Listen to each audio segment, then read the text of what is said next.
majority of this video is going to be focused directly on getting turrets as fast as possible in Gen 2. We are at the same location that we ended up in our previous episode with our note run. It's the same lake, coordinates were just shown, so let's jump right into it. So jump straight into the water there. You'll see plenty of silica pearls spread throughout this lake. Along with these bushes, I would avoid the silica pearls that are mixed with the bushes, just because you'll prioritize the bushes over the silica pearls. However, if you do need silk, I would pick a few of those bushes because they do provide silk. But I wouldn't farm too many silica pearls just because you just need enough to get a few turrets down to protect your base. Otherwise, we're going to be heading to this area to the southwest, where most of our farming is going to be done, including metal and crystal. I will see you there.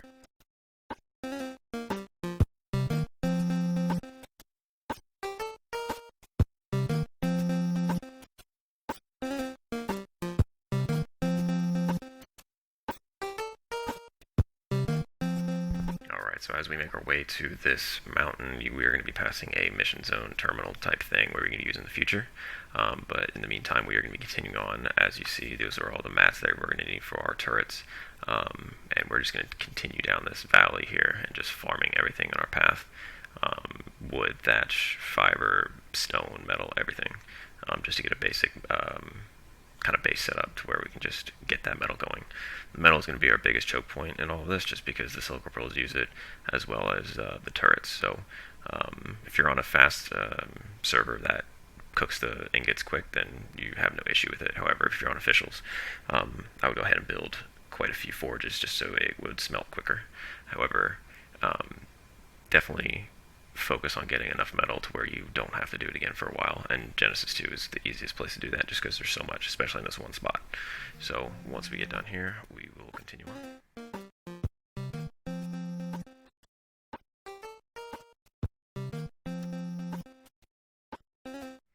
Alright, so I'm just going to pull up my inventory real quick just to show you what we got. Insane amount of resources, tons of metal, tons of stone, tons of wood, tons of crystal. Gen 2 just makes this game super easy. So we're going to be focusing on our forge and pestle and mortar, and getting that smithy for that fabricator. So the fabricator is definitely going to be our next goal. But in the meantime, we need to find a good base spot where that's kind of concealed, not going to be in the middle of the open, because we are going to be burning forges. People who have eye and eye can pretty much see being halfway across the map with removing trees and can see that illumination of the forges. So keep in mind, which we'll be touching in the next episode, of how to properly build an arc without being a complete bob. And I feel like that's a lot where a lot of people fail, especially in the beginning, is where they just give up just because they get raided within like the first hour, 2 hours of the wipe. But yeah, learn to use single player, scour the map for little rat holes or just small places where you can put a 2x2 or a 1x2. But right here, we're going to be putting those forges down, and just getting everything prefabricated out to where we can just build that base straight up.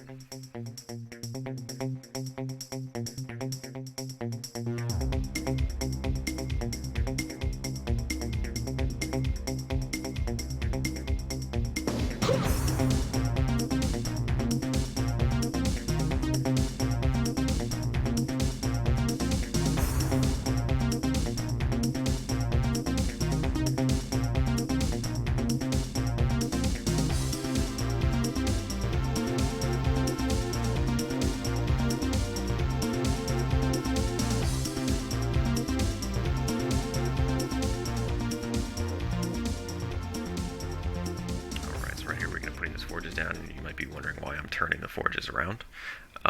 Just a quick tip there: when you click O, which automatically drops it out of its inventory, for forges it pops it out of the backside. So if you point all of your forges towards one center location, you can literally just popcorn everything with it going to a centralized location where you can just hit F to pick up all, or just an easy whip. So as you can see there, everything is going towards me without me having to run around everywhere, and it's just super simple. But right here, we're just going to quickly build just a fast base, get some stone and flint in the pestle and mortars to get some spark powder going, because we will need that for not only gunpowder and ARB, but also for that fabricator. Splitting out all the wood and metal, get that going while we're doing all of our other stuff. I made a preserving bin just because it's super cheap and it gives you 48 slots, and I usually use that unless I have a smithy and do a loadout mannequin, which gives you 300 slots for some reason. Um, but moving on to the next thing, which is going to be our cementing paste and oil. Unfortunately, cementing paste is kind of tough-ish to get on Gen 2. The beaver dams are so hit and miss. And then oil is super hard to get unless you get lucky in the middle biome, or go into the underwater zone. So what we're going to do here is just run over to this terminal, do a quick mission or two, pick your poison of what you want to do. I recommend one of the races, either the slide and glide or the circuit one. Those are super quick, gives you 1,000 rewards. Do a couple of them. I'm not going to do it right now. I'm just going to add points to my guy, and then go ahead and buy some oil, cementing paste, and then I'm also going to buy gasoline just because why not? We need it anyway to power the generator and the fabricator, so if you have the points to spend, let's do it. Alright, now that you have that fabricator put down, the next thing you're going to do is get some electronics stacking up there while you're doing other things, and just use that as a rule of thumb. Always put stuff in the building queue or making queue while you're going out and do something. Right here, we're going to be hunting mantises. Up on the screen there, you see all the zones where mantises spawn. We're up by the 2010 mark right there.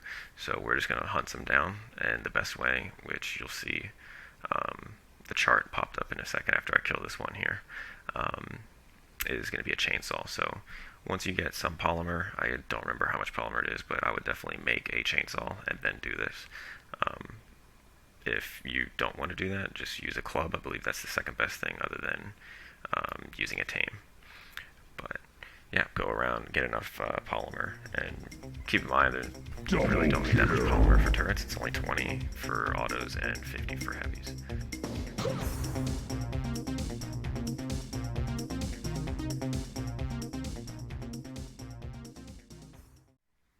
Alright, so that's it. Throw your polymer in the fabricator, and you will have your turrets.